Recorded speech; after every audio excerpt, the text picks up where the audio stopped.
This is going to sound familiar to members of the collaboration who have seen me give a talk like this before because I have been on leave for a few months, so I don't really have anything new.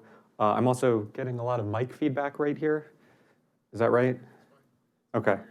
So not too much new, but there's a lot of people from outside the collaboration here, so this will be first time for a lot of you. Let's dive right in. Since I'm first, I wanted to give a little bit of, an overview of what we try to do as a collaboration, what we want to achieve. The basic idea is multi-scale modeling. Like if I had to sum up the entire spirit or soul of SEEKS, it's trying to connect the little stuff and the fast stuff to the big stuff and the slow stuff.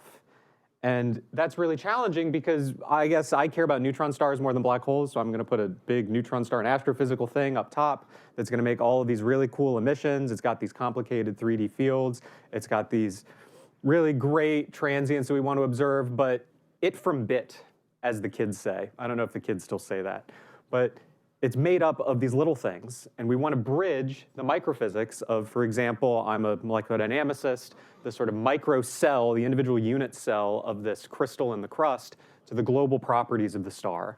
And I guess I just want to convince you over the next hour that this is not as easy as it sounds. There is a sort of rich phenomenology. There's a very rich variety of projects available for students in this space, hint, hint, wink, wink.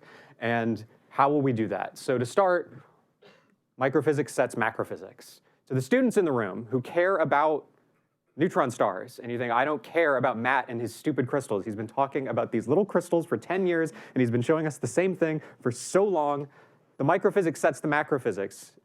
You should care about the properties of these little materials, because if you can get those properties of those materials, you can use them as inputs for these larger global models. So if you want to understand how much elastic energy can be stored in a crust that can then break and be liberated in one of these big explosive events, you need to understand the spring constants, you need to understand the viscosity, et cetera, ad nauseum. So I'm going to sort of zoom in, and I'm going to drop all pretense of astrophysics, and I'm going to do the obnoxious myopic thing where I focus on my little special area of tiny little crystals. So thank you for paying attention while I talked about neutron stars for all of a minute. How are we going to get there? We're going to start with the BCC unit cell, this little body-centered crystal unit cell, and then we're going to make copies of it. And so you're going to do what you do in a typical statistical mechanics or condensed matter course, and you're going to tile it to infinity. And that's great. You get all sorts of properties. You get, the electron Fermi energy. You can work out phonon spectra, all sorts of really interesting things. But of course, the crust is probably not a perfect uniform crystal that has been annealed all the way around. There's hysteresis. There's a history of heating from accretion. There's magnetic field evolution. There's spin down. All of these different processes are going to induce stresses. And just like an embrittlement of any sort of material you would find on Earth, if you leave it out in the sun for 1 million years, or you let it go through 1 million cycles of heating and cooling, what have you, you're going to have imperfections in that crystal. There's probably grains. There's probably a characteristic grain size in a neutron star crust that is going to vary with depth. It's going to vary with accretion history. It could even vary locally based on how the magnetic field is oriented at that point in the crust. And now you're going to get slightly closer to those global properties. The properties of the perfect uniform crystal is not going to be the same as the properties of this crystal that has grains in it. Anyone who knows anything about engineering knows that you grow these perfect uniform crystals for airplane turbines because they're going to have very different properties than crystals that have grains in them. And then from there, you want to lose the atomistic calculations. You want to stop caring about the individual particles and their nearest neighbors so that you can do something slightly more global. And I guess this is a sort of stress field in a crust. And if we can somehow do this, if we can bootstrap our way up from the it all the way to the bit and then back down, we can get the macrophysics from the microphysics. So there we go. There's multi-scale modeling in my first 4 minutes. But let's zoom in on the little crystals again, my favorite part. Let's do some crowd work. It's first thing in the morning. We're getting some coffee, getting some caffeine in us. Show of hands, who has a favorite equation? Ashley, put your hand up. All right, and now keep your hand up if public speaking does not frighten you. You've activated my trap card, Ellen. What is your favorite equation? I love it, the virial theorem. You called it the Swiss Army knife, so why? What, in a sentence, in a tweet, why? I love it. And I feel like any one of us, whatever equation we would have picked, we would have given, the soul of the answer would be the same, is that you get a lot from a little. And so I want to show you my favorite equation because it's not a deep cut, but it's also nothing important that you like are told religiously in your courses. It's this guy right here. Okay, it's a Coulomb potential. Coulomb potentials are important. We all do learn these, but maybe we don't learn the screened Coulomb potential. I'm going to start from this, and I'm going to build my way up to the biggest thing that I can from atomistic principles. That's the sort of goal that's going to happen with the rest of this talk. So a charge, and then an inverse potential around it, or an inverse square law force with the added electron screening. For the graduate students in the room, let's do a quick refresher. What's a potential? A potential is a hill that a ball rolls on. So here you have the 1 over r potential. Here you have the screened 1 over r potential. If I am another charge that is rolling on this hill, the maximum height that I will rise to is going to be set by my kinetic energy. So I just want to point out, they approach, they sort of reach a maximum approach, and they move away. I'm describing a collision, but in classical mechanics terms. And the reason is that global properties come from two-body interactions in these plasmas. So if you understand how these particles collide, they come together, have a closest approach, and move away, this simple classical mechanics picture of energy and barriers and balls rolling on hills will actually enable you to understand a lot of the dynamics of how these crystals are moving. I also just want to point out that, hey, if you have a screen potential, that closest approach is going to be closer because it softens the potential a little bit. Okay, make an ensemble of them. Have lots of these two-body interactions happening. There's going to be a characteristic spacing, and every single particle is going to feel potential that looks something like this. You have a minimum set by all of these sort of maxima around it, so everybody's going to find a sort of local equilibrium. But what you notice is that if you don't move in a straight line from one particle towards another, but you move toward a gap, there's a saddle point. And those saddle points end up being very important for all of the sort of microphysics of how these crystals can move and flow. So there you have it. This is the sort of local potential. And if you cool, if you get very cold, if you put your characteristic kinetic energy at a factor of less than 1% of your Coulomb energy, they actually crystallize. They lock in. And so this is, again, a big surprise to a lot of graduate students. I'm telling you that you can have something that's fully ionized, that's at densities 1,000,000 times anything on Earth, fully pressure ionized, but crystallized. So this is a strongly coupled plasma, or Coulomb crystal, Yukawa crystal. They go by a lot of names. You also find them in dusty plasmas. Let's see if I can get my animations working. One more? Yes. Turn the temperature up and you get something that's like an ideal gas. Particles come together, they approach, they bounce off of each other. You can solve this analytically, pop open Landau and Lifshitz. This guy all the way on the left is basically exact. As you cool, that kinetic energy drops, okay? So these balls are going to be rolling to lower maximum heights on these hills, meaning that their sort of spacing is going to keep this sort of characteristic interatomic spacing set by the charges, and they start to undergo multiple collisions simultaneously. Particles become trapped by their neighbors, and you move into this almost liquid-like regime where it takes some time, particles oscillate in place before eventually slipping past their neighbors in these little diffusive events. And if you cool down enough, they freeze. And so this is the picture of these Coulomb plasmas that sort of everybody knows that we teach in our introductory courses. I'm telling you this because even though this is a plasma physics problem, even though we are extreme electrodynamics, once you make this phase transition to a crystalline solid, you're now doing a material science problem. So this is sort of requires two bits of expertise, is you need to know a lot of nuclear astrophysics and a lot of plasma physics, and then on top of that, there's all of this material science. Bit like, I don't know, a nuclear weapon, for example. There's a lot of sort of pieces being pulled from different fields in order to make this work.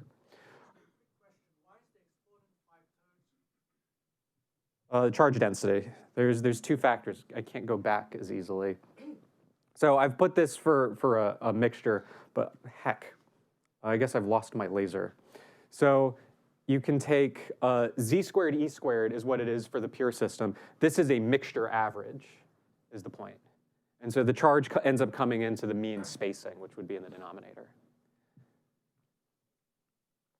All right, so I want to do atomistic simulations. I want to push in this direction now that we sort of understand some basic properties of these crystals. Can we resolve grains from these atomistic simulations? It's pretty easy to put it in by hand. If you want to simulate a grain, you just put two crystals in and misalign them. But getting the properties that are relevant for neutron stars are a lot harder. So I'm going to sort of jump ahead and just slap up maybe a really technical material science slide and risk losing half of the audience. How many people are familiar with these terms on the board right now? Creep. If I called it cold flow, would that maybe... Okay, so we're not super familiar with this. Basic idea is that solids can flow. If you put them under stress and you sort of leave them under stress, and there's a plastic deformation, you sort of let it go, and you come back and you go, oh, it doesn't bounce back to the shape that it was in.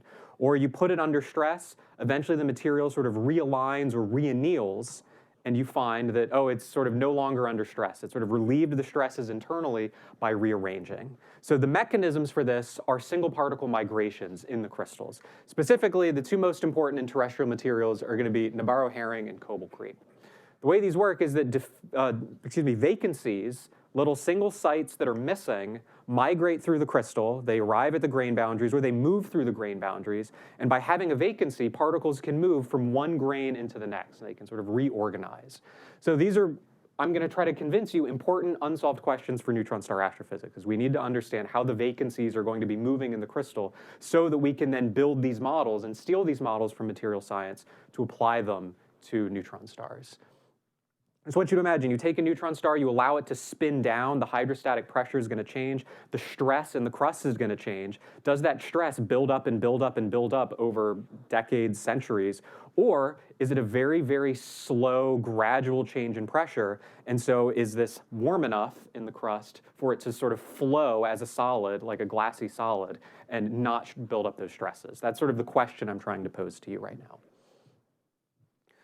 Beyond atomistic simulations, which is what I'm going to talk about in the rest of the talk, this is what we want to be moving towards as a field, in my opinion. I think that the atomistic simulations are great. They're really cool. They're really exciting. I love them because it's what I do. But it also has a limit because you're solving for n-squared interactions of every particle with its nearest neighbor. And you don't really care about what's happening in the bulk of a crystal if it's thousands of sort of lattice spacings long. You really only care about the dynamics of the grain boundaries. So if we resolve the properties of these crystals and these grain boundaries, for example, migration rates and formation rates of defects, we can do what the geochemists do to work out what's happening deep inside the Earth, and we can just simulate directly these boundaries using something like discrete dislocation dynamics or these cool grain boundary networks. And we can reduce the computation time enormously. And again, that's the point of multi-scale modeling, is get the microphysics input from, for example, atomistic molecular dynamics simulations so that eventually we can do this stuff. Okay. Diffusion's important. I really like diffusion. Diffusion is this very simple thing. How do things move relative to themselves when they're in a fluid? And even more importantly, how do the nuclei in the solid move relative to the other nuclei in the solid? How do they diffuse? How do they take a random walk through a solid? You think, it's solid. Bart's staring at me. He's furious right now. He's like, solids don't diffuse. You can't have diffusion in a solid. All of the neighboring sites are occupied. Where is a particle going to go? Look at the orange particle in these simulations. You're going to see they just wobble on a lattice site. So you're going to think, oh, Matt, this is a fool's errand to try and resolve these things that you're saying you want to resolve. Diffusion in a liquid is really, really easy to resolve. Everything takes a random walk, and so you just take the displacement as a function of time of 1,000 particles, or 1,000,000 if you want better statistics. You average them together, and then the slope of this line of the mean squared displacement, for those who remember this from our StatMech classes, the slope of that line, that's your diffusion coefficient. Very, very easy in a liquid. In a solid, nobody's going anywhere. So you need to find a new computational approach in order to get these microphysics inputs. And now I'm finally getting to the new part and the actual science that my group has been up to for a little while. I'm again going to steal a slide from the geophysicists and the geochemists. This was a really nice Nature Geoscience paper from a few years ago. They're trying to simulate the alloys in the center of the Earth, the iron-nickel alloy.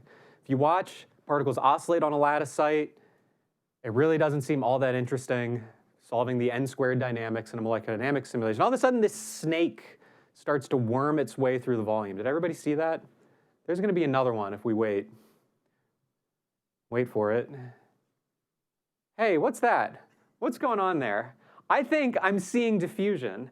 I think I see particles moving to neighboring lattice sites. There's like this loop where all of them move sort of at once and take a neighbor's lattice site. And in doing so, the solid is experiencing diffusion the same way that particles in a liquid undergo a random walk. And it's these hops It's this mechanism that's going to underlie the mobility of nuclei in a solid that we can then use to bootstrap our way up to these mesoscale models of grains. So this is going to be the final slide of my talk. I'm going to come back to this in another 20 minutes or so. These are what I want to pitch as the big questions. And I know these probably don't excite the graduate students in the room. I know you look at this and you're like, this is not the fast radio burst mechanism. This is not 10 to the 51 ergs of supernova energy. This is microphysics. This is boring. But it's important because it from bit. The big stuff is made of the little stuff. How fast is diffusion in a solid? That's going to let you know whether or not these stresses can actually build up or if cold flows will dissipate them. The diffusion coefficients, that's a way of quantifying the information that I'm sort of asking about in that first line, and I'm going to tell you they're a function of temperature and a function of that screening length and that exponential. So it's going to vary with depth in the crust, obviously. And so defects, these crystals are going to have defects. They're going to have more than just grain boundaries. They're going to have dislocations. They're going to have packing faults. They'll have twists. All sorts of crystalline defects that you find in terrestrial materials you do find in these same plasma crystals. So how do they form and how do they migrate? These are the things that are either going to strengthen or embrittle the crust depending on the environment and the annealing history. And I think the most interesting and important one is the characteristic grain size. Grains are strong. A perfect crystal is strong. You know, the tensile strength of a perfect crystal is great. Once you start introducing defects, you introduce stacking faults, you introduce places that it can break and where fractures can propagate. So the grain size, how much surface area there is in grain boundaries, is a very important question for how much elastic energy is actually stored in the crust up to when it breaks. You're not actually going to shatter every nearest neighbor interaction. You're just going to cause sliding between grain boundaries because you can't open up large voids and fractures at these really high pressures. And then I think the most important part, which we've only just barely started to work on in my group, is how do the answers to all of these questions change when you put a material under stress? And so I'm not really here to give you answers to this. I'm just sort of here to show you what we're up to and hopefully get some ideas from you over the next few days and figure out what we can do that's useful as input for other groups. Here's our unit cell again. This is my favorite picture. I love this. How's diffusion going to work? Every particle is oscillating on a lattice site. There's a Maxwell-Boltzmann velocity distribution. Once in a while, the stars align. In this case, the stars are nuclei. Everyone has a sort of outward radial velocity. This is going to lower the Coulomb barrier in this sort of middle region. That saddle point is going to be lower. This is going to lower the activation energy just enough that this guy in the middle can pop out and move to a neighboring lattice site. This very simple statistical mechanical picture of sort of an energy barrier is going to serve you really well for understanding diffusion in a solid. Here it is, the sort of core concept. Okay, how does a particle in a solid move to a neighboring lattice site if that neighboring lattice site is occupied? Here's where the material science comes in. Just because it has a large enough velocity to get over that saddle point, if there's another nucleus in the next lattice site with a Coulomb force back on it, repelling it, you're not actually going to move into it. So you need that neighboring lattice site to be vacated. So I'm going to introduce a little visual language to help you understand some simulations I'm going to show you. We run these molecular dynamics simulations very similar to those ones I showed you a few minutes ago, and we're just going to color nuclei based on their displacement. So for example, nuclei that make a single lattice space displacement and none of their neighbors, for example, have moved, I'm going to color blue on my next slide. So this is, again, like a thermal maximum, a local high thermal oscillation. Meanwhile, if one of them does make a large oscillation, like in this center figure, it can be large enough that a neighbor can slip in, and now you have a vacancy and an interstitial. This is a pair creation event of a vacancy and an interstitial. And then if another particle falls into that vacancy, the vacancy can migrate through, and the interstitial itself can move. And so I'm going to show these in green. You'll see these chains of successive diffusion and these cascades. And then, like in that simulation I showed at the beginning, where they all sort of exchange sites all in one oscillation, I'll show that as a loop in red. So I just want to introduce this visual language so that you can understand what I'm showing you in this simulation. This is a crystal, but I'm not showing you the crystal. Instead, I'm showing you particles in the crystal that have moved by a lattice spacing. This is going to be a much more intuitive way to visualize how the solid can flow. And so on these three panels on the right, I'm sort of unrolling at the origin the x and y planes. At the top, I'm showing you the mean squared displacement, how far the particles have moved on average. And then in the bottom here, I'm just showing you a histogram of how many particles have moved by at least a lattice spacing. All of this green that you're seeing snaking through the simulation volume, those are those pairs of defects. Those are those vacancies and interstitials. Every so often you see these little loops, these little red sort of 5 or 6 or 10 exchange lattice sites. But it's really when vacancies and interstitials form as a pair that you get most of the diffusion in these crystals. I don't know, is Chuck here by chance? Has anybody seen Chuck yet this morning? Okay, so I can tell this story without him correcting me or saying otherwise. When I was a young graduate student, I was told there are no vacancies in these crystals. The pressure is too high. The energy of a vacancy would be order MeV. This is just not a thing that happens in these crystals. I was told that as like a first or second year grad student, and I believed it. I believed it for years. And then we went and ran our own simulations because GPUs exist now and are cheap, and you can run large volumes for really long times. And sure enough, we resolved that these things are happening. They're happening all over the place. And it's actually the dominant source of diffusion in these crystals. So I was just sort of very excited by this. And if Chuck were here, he could correct me, because clearly I was just an idiot first-year graduate student who didn't understand the brilliant thing he said, which was probably different than how I remember it. Say again? The energy argument assumes that the defect is like a point defect, like it is in a regular crystal, but these form little pockets of disorder. The neighbors sink into that spot, and you get something that's like 1 or 2 lattice worth of liquid almost. There's local deformation, so you don't have a true void or vacancy. It just locally rearranges. So the defect energy is actually a lot lower than removing a nucleus from a perfect crystal. Yeah, very good question. One more, why not?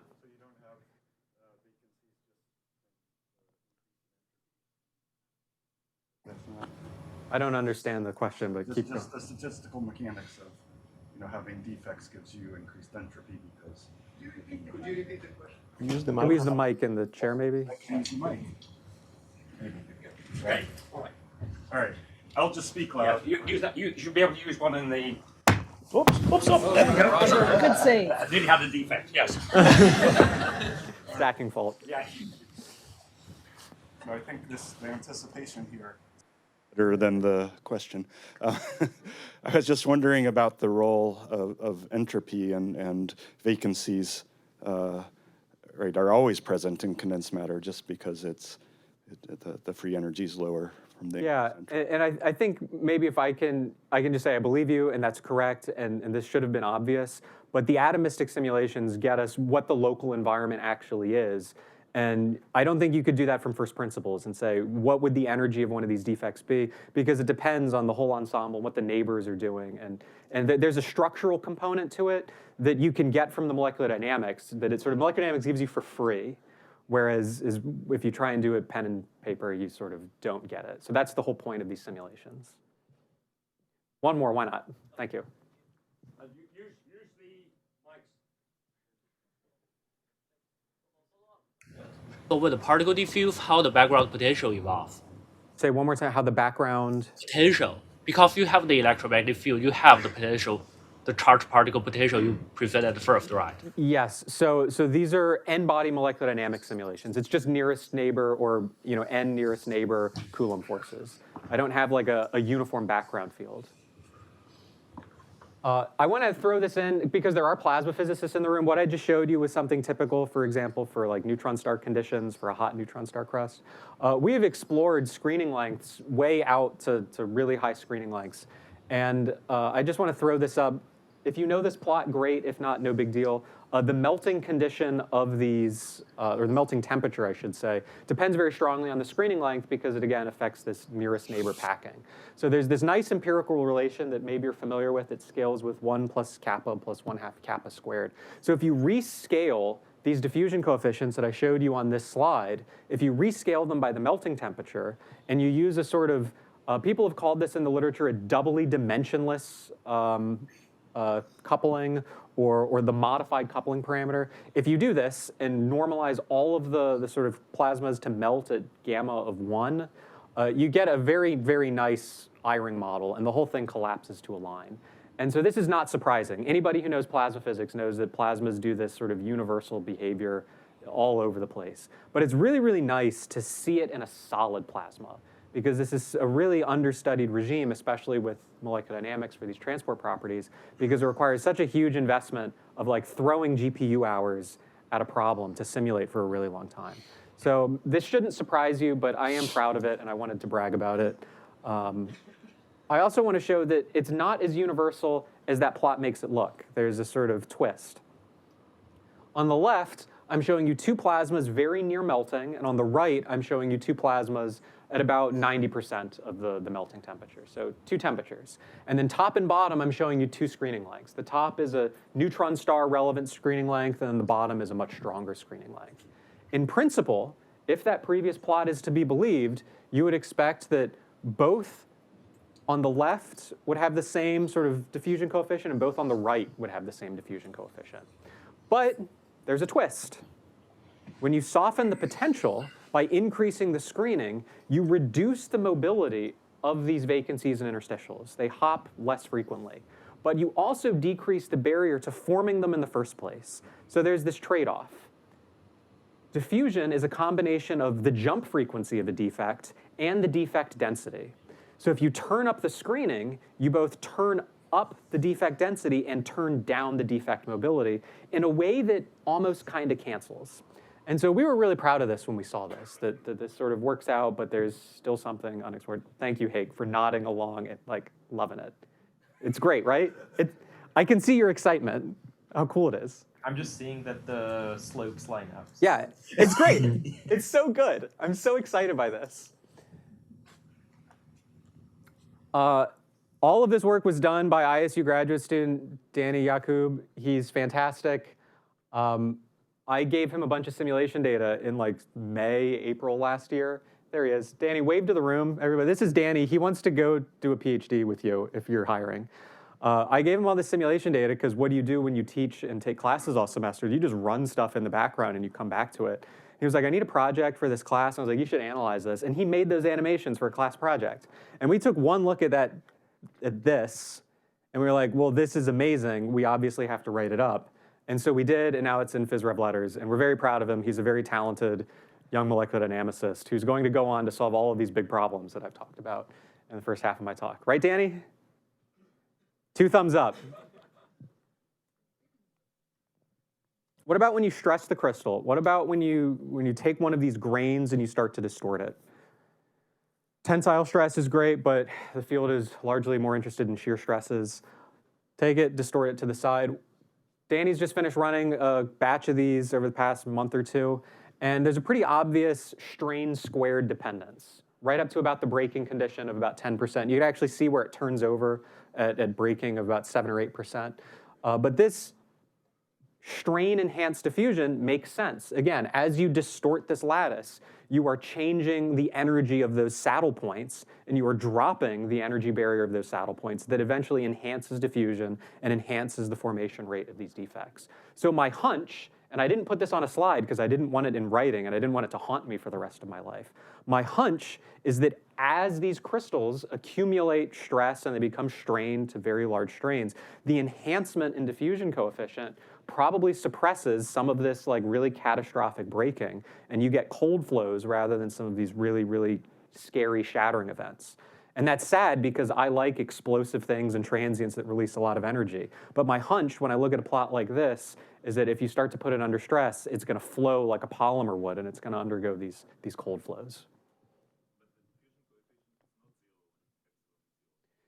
It's not. This is normalized to the diffusion coefficient of an unstrained crystal here. So really what I'm showing is that you get about an order of magnitude enhancement relative to the unstrained crystal. Did that answer the question? I didn't see who was asking.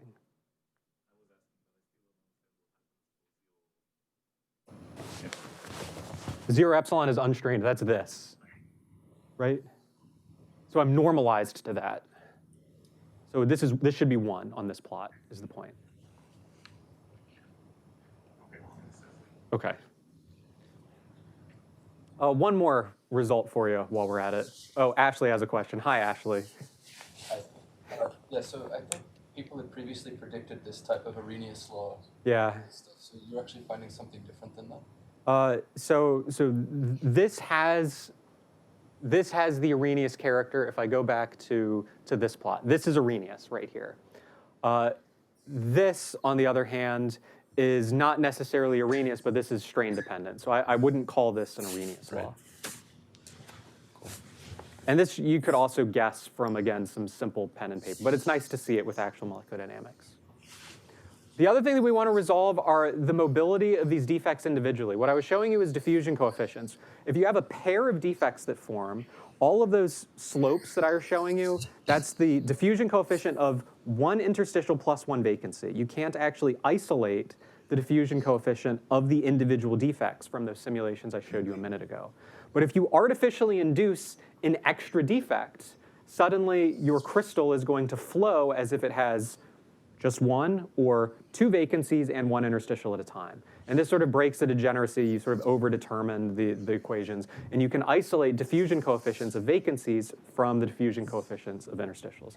Again, important for understanding how grains are going to evolve. So it's very simple. Simply reach in as a god would and pull one nucleus out of your simulation. You've artificially induced a vacancy. So the slope of the mean square displacement should always be growing. So here we have it. I, as a god, have reached in, removed one particle. You notice that the mean squared displacement undergoes no quiescence, right? There's no periods where there's no diffusion happening. So the slope of this line, when there's one green snake, that's just the diffusion coefficient of the vacancy.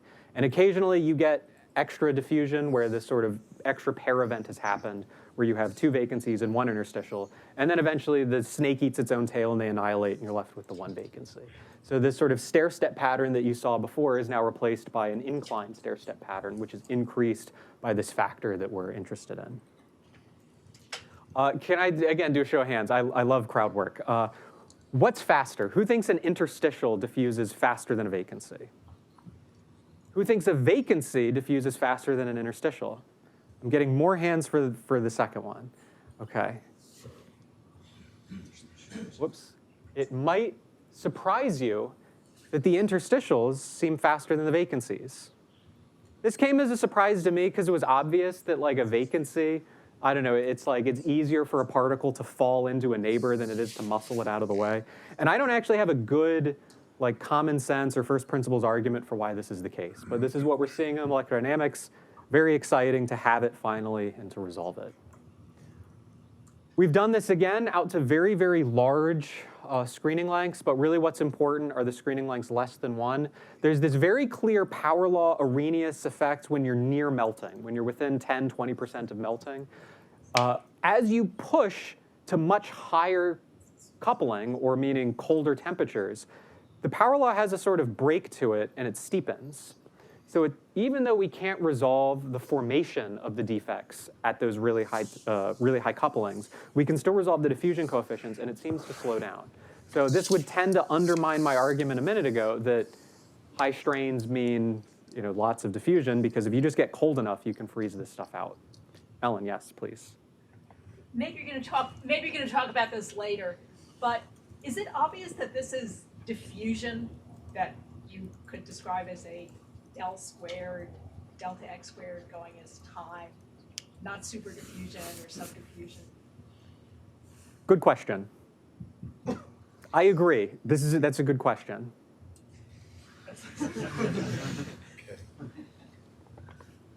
I don't have a good answer for you. That my attempt at a joke there was my attempt to. I'm digging the hole deeper now, aren't I? No. We should talk more at the break, definitely.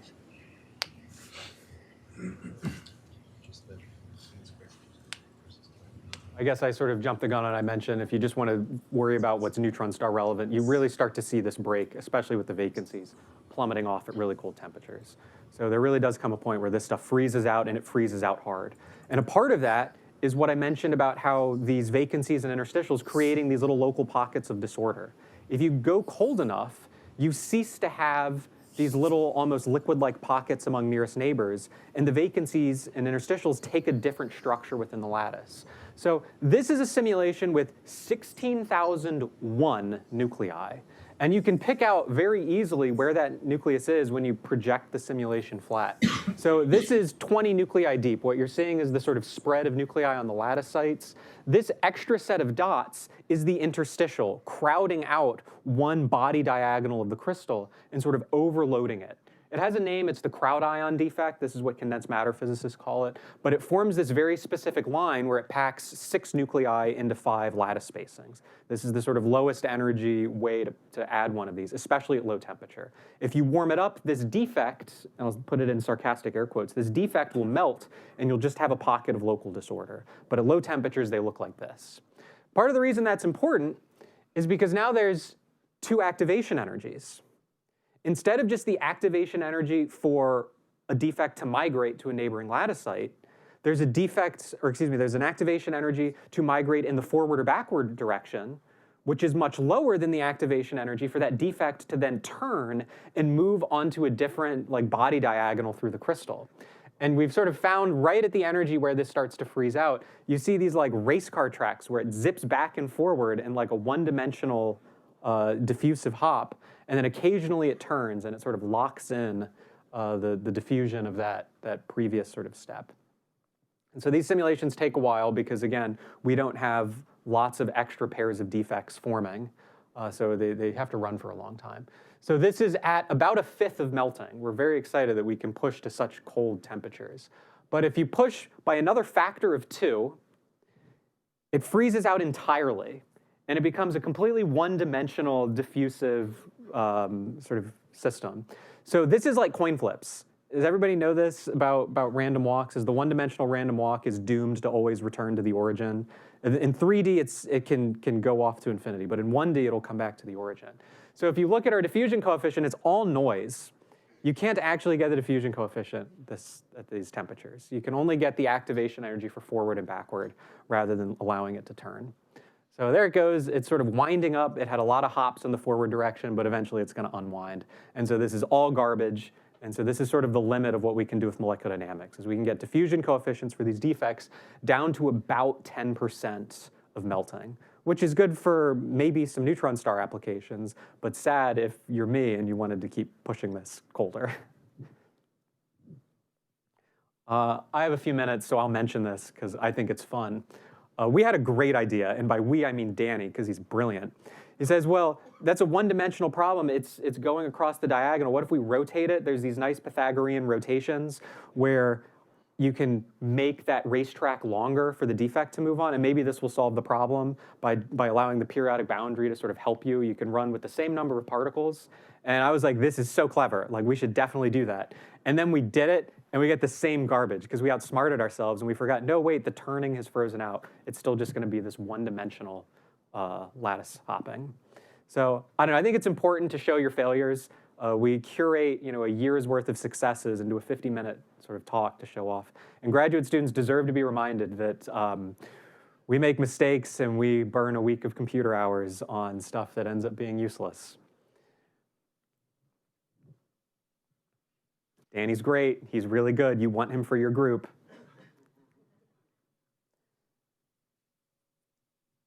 No one's laughing. I thought this was going to be funny, but everyone's laughing at the picture of Danny. I want to pivot. I promised something about vortices in my opening title in my abstract. There are these things called superfluids, and they make these things called vortices.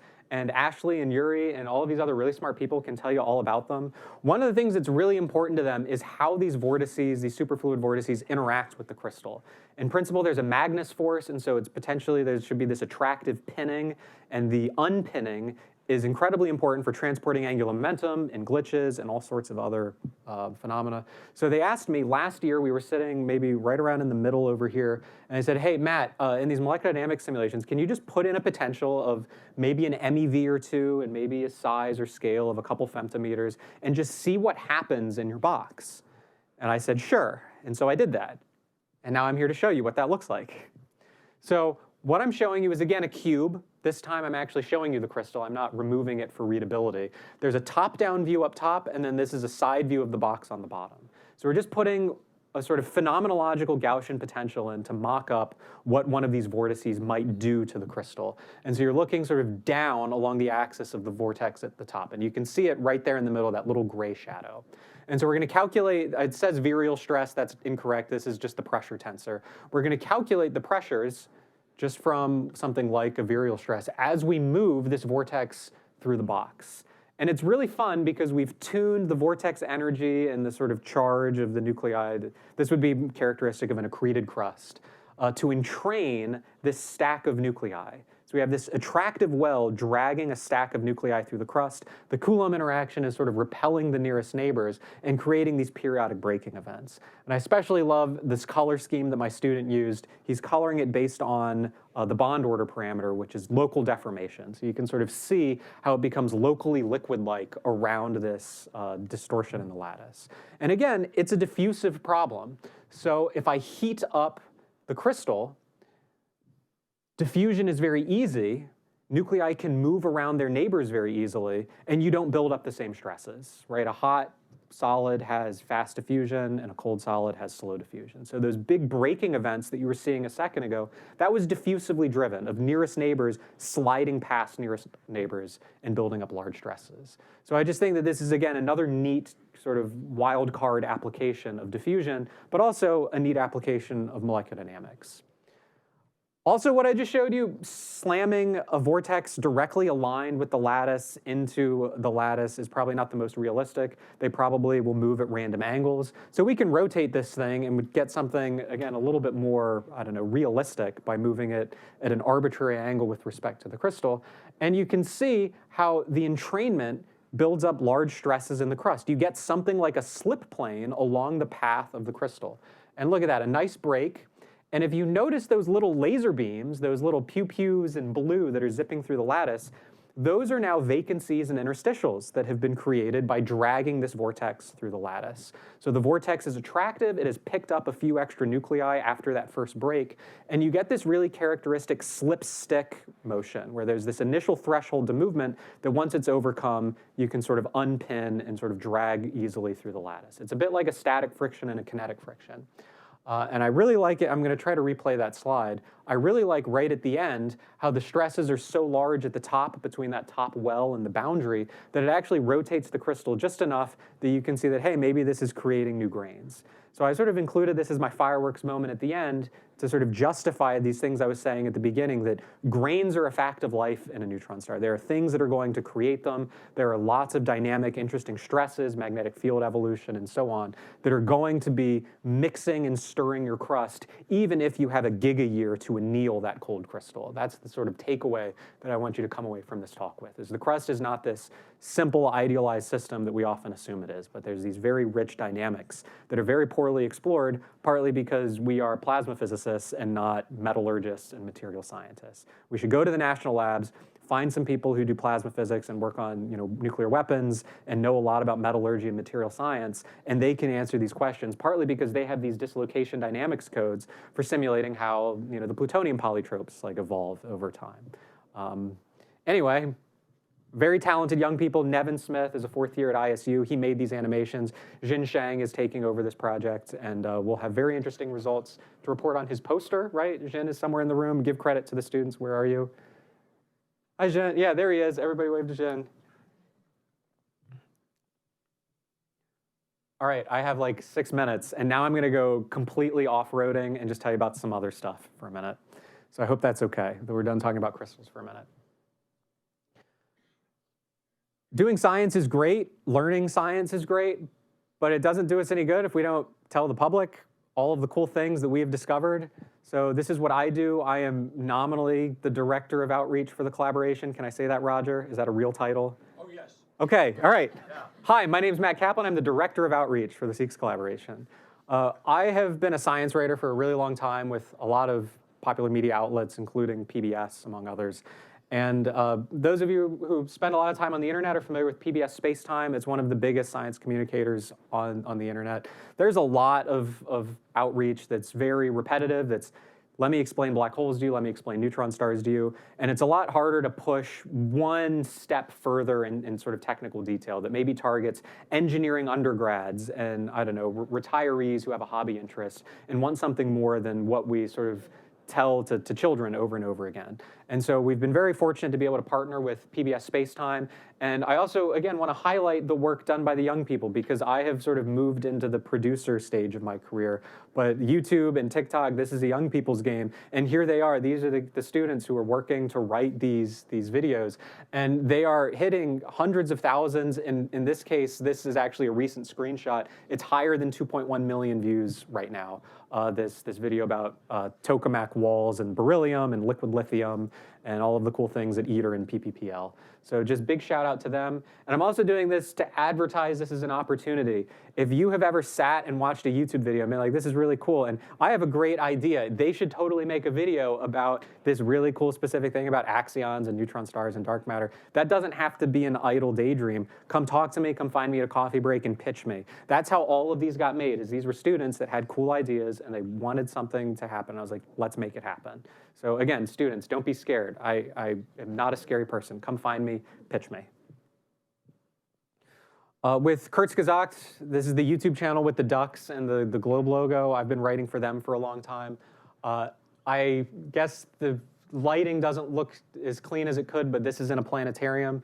We have converted 4 videos that I wrote for them in past years to be planetarium dome shows. We hired a very capable artist at ISU named Loy, and he has been adapting the sort of visual assets that were made for YouTube to be planetarium dome shows. Planetariums are starved for content. It's very hard to make these, and they end up showing the same things over and over again, and it's very hard to keep it fresh, but this is something that will hopefully help draw audiences into planetariums, make it connect to young people, and really just be an exciting experience for everybody to just go and soak up the visuals and learn a little bit about science. But planetariums are few and far between. Most of you probably live within 100 miles of one, making it a road trip if there's not one in town. But we live in the future where you can just put on a VR headset and be in a planetarium, and YouTube lets you upload VR videos now. So this is our other sort of mode of distribution of these. And I do have rough cuts of some new shows with me this year. So if you remember the VR headset from last year, that was me, and I'm back this year, and we're hoping to release on YouTube by the end of the year in VR. But come see an early rough cut of your favorite one of these videos before you leave. Man, is he still going? What is with this guy? Where's Andy? There he is. This is Andy Santarelli. He's a second-year master's student, meaning that he's applying to PhD programs right now. Hint, hint, wink, wink.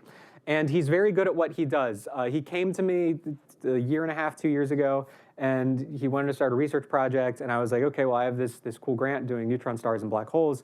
You should help me simulate little crystals. And he said, well, what if I download Mesa and I retool this stellar evolution code to simulate black holes eating stars from the inside? And I was like, okay. And then he did it, and we've written a couple papers on it, and now he's simulating direct collapse and quasi-stars in the early universe. And it's very exciting, to study how supermassive black holes form. Even though that's not really why I was recruited to the collaboration, it's very excited to work with a talented student who can figure out how to do all this stuff on his own. And he has a poster, and he wants to tell you all about this, especially if you happen to be Mitch Begelman. And now I'm done with all of my weird tangents and diversions. I promised I was going to end on this slide, and I am. I think that these are interesting questions, even if it's hard to convince graduate students that these are interesting. But if we can get reliable microphysics as input, then we can take a step up the multi-scale modeling ladder, and we can do all of these discrete grain dynamics without having to do the atomistic simulations. But in the meantime, I'm going to keep up the atomistic work, and hopefully in the coming sort of years of the SEEKS collaboration, this will mature into these really cool mesoscale codes. I'm going to stop there.